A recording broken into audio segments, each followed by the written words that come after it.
Quem é aquele que tem promessa de Deus na vida dele? Quem é aquele que há uma promessa de Deus na vida dele? É justamente aquele que é fiel. É justamente aquele que tem um compromisso com Deus.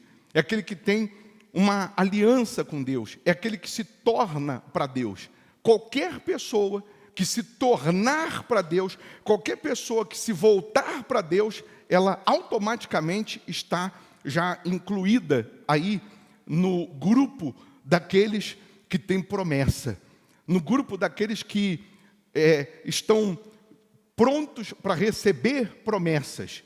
Mas aí que entra um detalhe, capítulo 1, né, de 2 Coríntios, no versículo 20, eu queria ler com você, versículo 20, de segunda carta, né, de Paulo aos Coríntios, a igreja de Corinto, capítulo 1, versículo 20. Você sabe que a igreja de Corinto, era uma igreja de profecias. Era uma igreja que tinha tanta fome, mas tanta fome da palavra, tinha tanta fome do poder de Deus, que Deus, na igreja de Corinto, Deus, ele se manifestava, enchendo essas pessoas do Espírito Santo, e essas pessoas, elas se tornavam boca de Deus. Depois diminui um pouco meu som, por favor. Elas se tornavam boca de Deus. Ou seja, você imagina aqui, cada um aqui, agora, que está aqui virtualmente, cheio do poder de Deus, mas cheio de gana, de sede, de ganhar almas, ao ponto de você não se preocupar com o seu horário de almoço, não se preocupar com o horário que você vai se alimentar, mas você está preocupado em sair, e qualquer pessoa que você vai encontrando na rua, você fala de Jesus. Você, como se Jesus fosse voltar ainda hoje, e o seu desespero de ganhar o maior número de pessoas, ou de anunciar isso para o maior número de pessoas, você tentasse ou procurasse deixar os seus sonhos e desejos de lado e procurasse viver em função do próximo. Então, a igreja de Corinto, por conta disso, cheios de gana, de vontade de aprender, de ouvir, então essas pessoas, elas eram revestidas da unção de Deus, e elas começavam a profetizar. O que é profetizar? É você anunciar o que Jesus tem a fazer na vida daquela pessoa. E aí, eles profetizavam e diziam, olha, Jesus está fazendo isso, Jesus vai fazer isso, Jesus vai fazer aquilo outro, Jesus vai fazer mais isso, Ele cura, Ele prospera, Ele transforma, Ele vai abençoar a sua vida amorosa, Ele vai abençoar o seu financeiro. Só que essas profecias, como também nos dias atuais, hoje nós temos a Bíblia. Eles não tinham a Bíblia impressa. Nós temos a Bíblia hoje impressa, porque os chineses há 500 anos inventaram o papel. O primeiro livro impresso no mundo foi a Bíblia, do Gutenberg, que o diga, os alemães que inventou a imprensa. Então, foi o primeiro livro. Mas naquela época, eles não tinham a Bíblia escrita. Naquela época, a palavra era escrita em couro de cabra, em pergaminhos de couro de cabra. Então, a palavra de Deus, quando chegava até uma pessoa, quando chegava uma carta dessa, de Paulo, por exemplo, eles comiam essas palavras, eles viviam essa palavra. Você vê que, no passado, Deus chegou para Abraão e falou, sai daqui, sai da tua terra, da sua parentela, e vai para a terra que eu te mostrarei. Até ele sair da terra dele e realizar o sonho que era ter o filho, passaram-se 25 anos. 25 anos. Mas a promessa se cumpriu? Se cumpriu ou não? Sim ou não? Se cumpriu. No caso de José, ele foi vendido pelos irmãos, ele tinha 17 anos. Ele vai se tornar governador do Egito, porque ele tinha sonhado que seria grande, mas do dia que ele sonhou até a promessa se cumprir, demoraram 13 anos. Ele tinha 30 anos quando ele se torna governador, quando a promessa se cumpre. Então, você imagina, hoje nós sabemos de tudo isso porque nós temos a Bíblia impressa. E mesmo sabendo de tudo isso, a gente não tem tempo, a gente não espera. Se demorar um pouquinho para a promessa se cumprir, se demorar um pouquinho para a palavra se cumprir, a gente já quer desviar. Sim ou não? Se demorar um pouquinho, a gente já quer desviar. A gente acha que Deus não existe, que Deus não gosta da gente, que Deus não responde. Mas olha só esses homens no passado, que tinham promessa, e mesmo a promessa não se cumprindo na hora, no tempo, no dia que eles queriam, eles não desviavam, eles não duvidavam, eles não negavam a fé, eles não retrocediam, e a palavra se cumpria. Então na igreja de Corinto não era diferente do que acontece hoje. As pessoas começaram a murmurar, a dizer o seguinte: cadê a promessa? Você falou que Deus ia prosperar, que eu podia fazer o sacrifício, que eu podia dar minha oferta, que Deus mudaria minha vida, e não mudou. Aí o outro dizia: cadê a promessa? Você falou que eu podia vir, que eu podia ser fiel, que eu podia me entregar, que Ele ia me curar, Ele não me curou. Cadê a promessa? Eles começaram a perguntar, a indagar. Cadê aquilo que foi falado, que foi pregado, que foi profetizado? Ainda não aconteceu. Então eles começaram a duvidar da palavra. Aí Paulo vai mandar uma carta. Vai mandar uma carta repreendendo eles. Vai mandar uma carta dizendo assim: vem cá, o que está acontecendo com vocês? Vocês estão dizendo que o meu Jesus, vocês estão dizendo que o meu Deus não cumpre. Vocês estão dizendo que o meu Deus não faz. Vocês estão dizendo que a palavra dele, ela não sai do papel. Aí no versículo 20, a carta de Paulo aos Coríntios diz assim: porque quantas são as promessas de Deus, tantas tem nele o quê? O sim.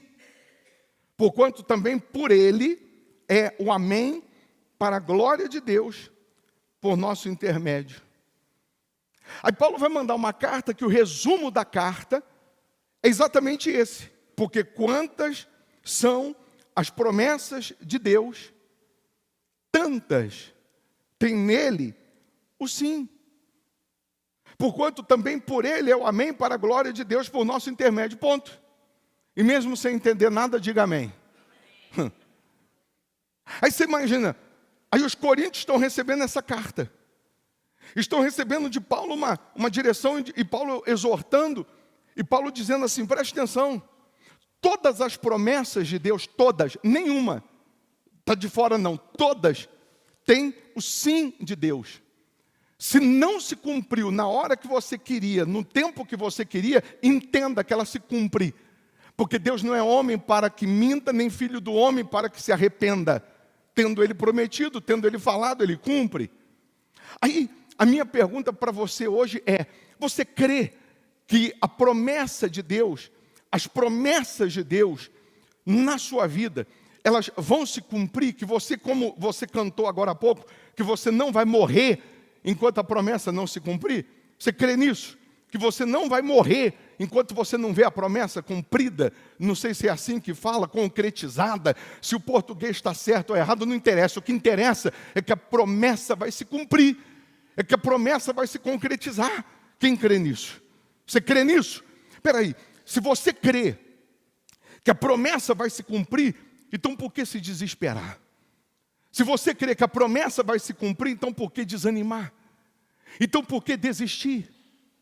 Se a gente for fazer uma árvore agora, colocando o nome de pessoas na Bíblia que a promessa se cumpriu, nós vamos compreender que para cada tipo de pessoa tem um tempo, tem um método, tem um jeito, tem uma forma, mas para todas elas a promessa se cumpre, a promessa se concretiza. Agora, uma coisa eu preciso te contar, que você não sabe, talvez não. O diabo, sabendo que você se tornou para Deus, até você se converter, o diabo não se preocupava com você. Até você assumir Jesus, o diabo não estava nem aí com você, porque você não era nenhuma ameaça para o inferno. Mas quando você se converte, quando você decide ser fiel a Deus, então você está embutido no grupo daqueles que têm promessa. Aí o diabo vai tentar de tudo para impedir a promessa de se cumprir. O diabo vai bater em você igual bate em ovo para ele render. O diabo vai bater em você igual bate em pandeiro para ver se sai música. O diabo vai tentar, por A mais B, fazer com que a palavra de Deus não se cumpra na sua vida. Ô bispo, será? Eu vou te dar alguns exemplos na Bíblia. João, o último dos apóstolos a morrer. O último dos apóstolos a morrer, quem foi? João. João, bastou Jesus falar assim para ele assim: João, você não vai morrer enquanto você não vê o Filho de Deus vindo na sua glória. Alguns achavam que João não morreria até Jesus voltar. Mas ele não disse que João não morreria até Jesus voltar. Ele disse assim: João, você não vai morrer até que você veja o Filho de Deus voltando na sua glória. Bastou Jesus falar isso, parece que o diabo levantou da cadeira dele e disse: ah é? Então eu vou matar João. Eu vou fazer de tudo para essa palavra não se cumprir, para essa promessa não se cumprir. Eu vou fazer de tudo para essa promessa não se concretizar. Bastou Jesus falar isso. Se teve um sujeito na Bíblia que gemeu, que padeceu, foi João. João, quando você for em Jerusalém com a gente na caravana ano que vem, você vai ver a altura do pináculo que jogaram João. Dá mais ou menos são quantos andares? Dá mais ou menos uns 20 metros de altura. Jogaram João do pináculo, ao ponto da Bíblia, do historiador contar que João, ele se arrebentou todo, ele teve as pernas quebradas, os braços quebrados nessa queda, costela quebrada. Como se não bastasse, pegaram uma madeira e deram na cabeça de João, que partiu a cabeça de João. João ficou, a gente entende, em coma, estado de coma. Jogaram João do outro lado do muro, junto com os mortos. De 2 em 2 dias eles jogavam um óleo e colocavam fogo, para não ter mau cheiro. João estava lá, perna quebrada, braço quebrado, todo arrebentado, quebrado, cabeça partida. Mas o historiador diz que antes de jogarem fogo nos cadáveres, João, parece que o espírito da vida entra e ele vai se arrastando, saindo daquele meio dos mortos, até encontrar sua mãe. 4 anos depois, João está com as pernas tortas, porque o osso calcificou torto, está com o braço torto, a cabeça onde foi partida, nunca mais nasceu cabelo, e João entra em Jerusalém pregando a palavra. João, como se a gente falasse, duro de morrer, duro de matar. E João está pregando a palavra. Pega uma caldeira de óleo fervente no centro de Jerusalém, porque o diabo queria matar o quê? A promessa. O diabo queria matar a palavra. O diabo não queria que a promessa se cumprisse. Coloca, a Bíblia, o historiador vai contar que o fogo que colocaram a lenha que colocaram foi a noite inteira. O azeite borbulhava. Desceram João numa corda, dentro daquela caldeira, tanto que quando puxaram a corda, só veio a corda, tamanho calor do fogo. E João vai sair dessa caldeira. Parece que João vai dizer que foi um creme dermatológico, aquele azeite. João, no final da história toda, ele vai ser lançado na ilha de Patmos. Tanto que quando ele tem a visão do Filho de Deus voltando, que é o cumprimento da promessa, quem escreveu o Apocalipse, quem foi? Não foi João? E Jesus não tinha dito, você não vai morrer enquanto não vê a promessa se cumprir, enquanto não vê o Filho de Deus vindo na sua glória, que é o Apocalipse. Quem escreveu o Filho de Deus voltando não foi João?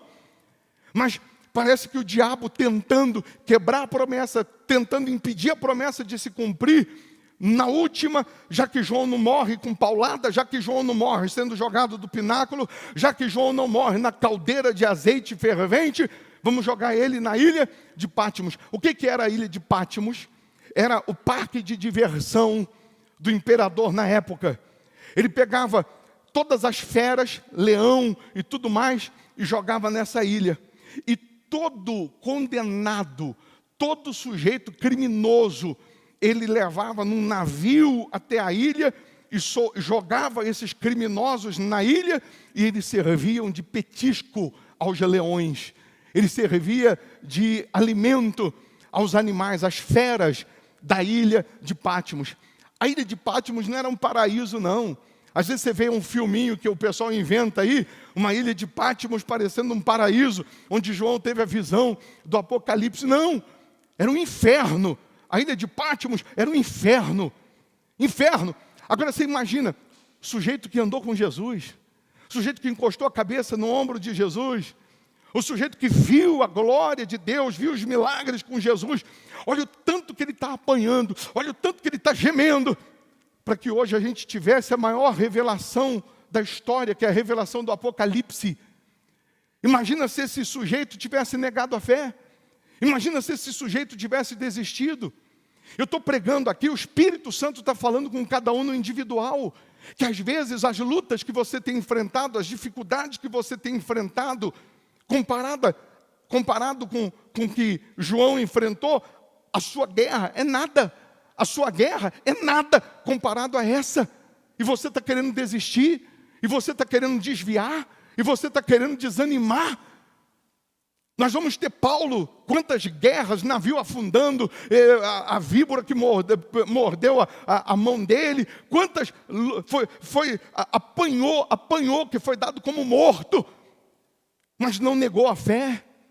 Homens que a promessa se cumpriu, mas eles, para ver essa promessa se cumprir, eles foram fiéis até o fim. Até o fim.